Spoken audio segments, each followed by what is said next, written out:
Hello friends, কেমন আছো তোমরা সবাই? আশা করি সবাই ভালো আছো। তো কালকে শনিবার ছিল, কালকে ভাবলাম পুষ্পাটা দেখেই আসি। অ্যাকচুয়ালি বৃহস্পতিবার যাওয়ারই কথা ছিল, তো ওদিন আমার টাইম হয়নি, তাই জন্য যাওয়াও হয়নি। তো যথারীতি সন্ধ্যাবেলা আমি অফিস থেকে ফিরে এসে 8টা নাগাদ শো ছিল আমাদের।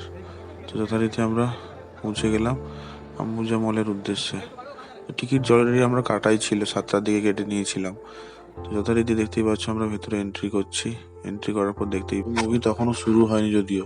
তো তারপর যথারীতি আমার সিটে গিয়ে বসলাম। প্রচুর ভিড় ছিল কালকে, এত টিপটাপ ভিড় ছিল। 10টার শোতেও দেখছিলাম, তখনও মোটামুটি হাফ সিট ভর্তি হয়ে গেছে।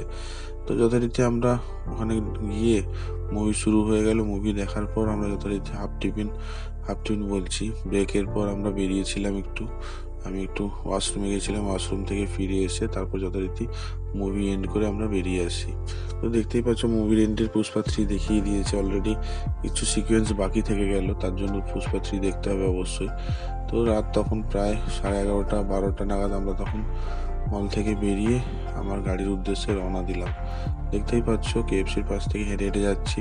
তো এরপর যথারীতি গাড়ির কাছে গিয়ে গাড়ি নিয়ে আমি বাড়ির পথে রওনা দিলাম। তো সত্যি বলছি, বইটা খুব ভালো হয়েছে। তোমরা পারলে গিয়ে হলে দেখে এসো, হলের এক্সপিরিয়েন্স সম্পূর্ণ আলাদা। তো মুভির শুরুর দিকে যেটা 5 মিনিট 10 মিনিটের একটা সিকোয়েন্স ছিল, তো ওটার মধ্যে কোনো ক্লু পাওয়া যাচ্ছিল না। তো মনে হচ্ছে থার্ড পার্টি ওটা রিভিল করবে, কারণ থার্ড পার্টির জন্য সবাই তো অপেক্ষায় থাকবে, আমিও তো থাকবো। তো এই ছিল আজকের ভিডিওতে। তারপর যথারীতি আমি বাড়ি গিয়ে ঢুকে খাওয়া দাওয়া করে ঘুমোতে চলে গেলাম। দেখা হচ্ছে পরের ভিডিওতে। সবাই ভালো থাকবেন, সুস্থ থাকবেন, টাটা।